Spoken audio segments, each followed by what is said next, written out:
नमस्कार। आकाशवाणी दरभंगा आ विविध भारती पटना सँ प्रस्तुत अछि संवाद। संवादक संग हम छी कल्पना झा।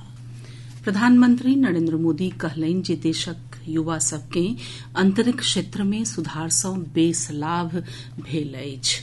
आकाशवाणी पर मन की बात कार्यक्रम में आई राष्ट्र के संबोधित करैत प्रधानमंत्री कहलनि जे देश में बहुत किछु एहन भऽ रहल अछि जाहि सँ विकसित भारतक नींव मजगूत भऽ रहल अछि। श्री मोदी 23 अगस्त क पहिल राष्ट्रीय अंतरिक्ष दिवसक जश्नक चर्चा करैत कहलनि जे पछिला वर्ष आजुक दिन चंद्रयान-3 चंद्रमाक दक्षिण भाग में शिव शक्ति बिंदु पर सफलतापूर्वक लैंडिंग कयने छल।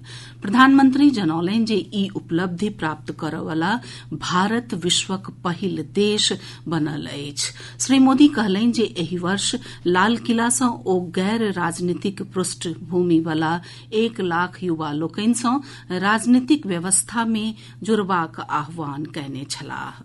ओ कहलनि जे एकर युवा सभ पर जबरदस्त प्रभाव पड़ल अछि आ पैघ संख्या में युवा राजनीति में प्रवेश करबाक लेल तैयार छथि। प्रधानमंत्री कहलनि जे ओ उचित अवसर आ मार्गदर्शनक खोज में छथि। श्री मोदी कहलनि जे स्वतंत्रता संग्राम के ओहि दिन में एहन कतेको लोक आयल छलाह जिनकर कोनो राजनीतिक पृष्ठभूमि नहीं छल आ ओ स्वयं के देशक आजादीक लेल झोंकि देने छलाह।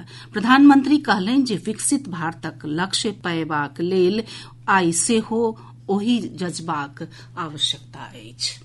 हर घर तिरंगा अभियानक चर्चा करैत प्रधानमंत्री कहलनि जे जम्मू कश्मीरक रियासी सहित देश भरि में तिरंगा यात्रा निकालल गेल जाहि में हर उम्रक लोक सम्मिलित भेलाह।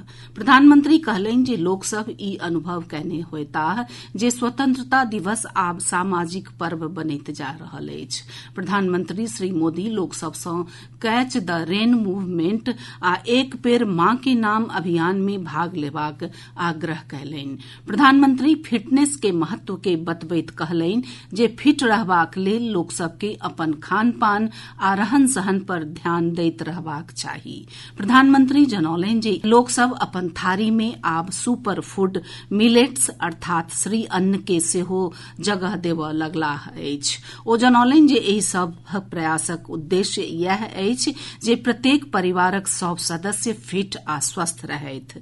प्रधानमंत्री कहलनि जे बच्चा सभक पोषण देशक प्राथमिकता अछि। श्री मोदी कहलनि जे हर वर्ष 1 सितंबर सँ 30 सितंबर धरि पोषण माह मनाओल जाइत अछि। ओ जनौलनि जे एहि पछिला वर्ष पोषण अभियान के नव शिक्षा नीतिक संग जोड़ल गेल छल। प्रधानमंत्री मोदी कहलनि जे अगिला किछु दिन में पेरिस में पैरालंपिक्स आरंभ भऽ रहल अछि। श्री मोदी नागरिक सभ सँ #चीयर फॉर भारत के संग जुड़ि कऽ भारतीय खिलाड़ी सभ के प्रोत्साहित करबाक लेल कहलनि अछि। प्रधानमंत्री अबय वला पावनि तिहार जन्माष्टमी, गणेश चतुर्थी, ओणम, मिलाद उन नबी आ तेलुगु भाषा दिवसक लोक सभ के बधाई देलनि अछि। केंद्रीय मंत्रिमंडल सरकारी कर्मचारी सभक लेल एकीकृत पेंशन योजना के स्वीकृति देलक अछि।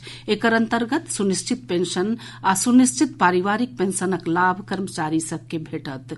ई एकीकृत पेंशन योजना अगिला वर्ष 1 अप्रैल सँ लागू भऽ जायत। सूचना आ प्रसारण मंत्री अश्विनी वैष्णव केंद्रीय मंत्रिमंडलक एहि अहम निर्णय के जनतब दैत कहलनि जे यूपीएसक पहिल स्तंभ अछि 50% सुनिश्चित पेंशन। ओ कहलनि जे ई 25 वर्षक सेवाक अंतिम 12 महीनाक औसत मूल वेतनक 50% होयत। श्री वैष्णव कहलनि जे न्यूनतम 10 वर्षक नौकरीक बाद सेवानिवृत्त होयबा पर कम सँ कम 10,000 टाका पेंशनक गारंटी होयत।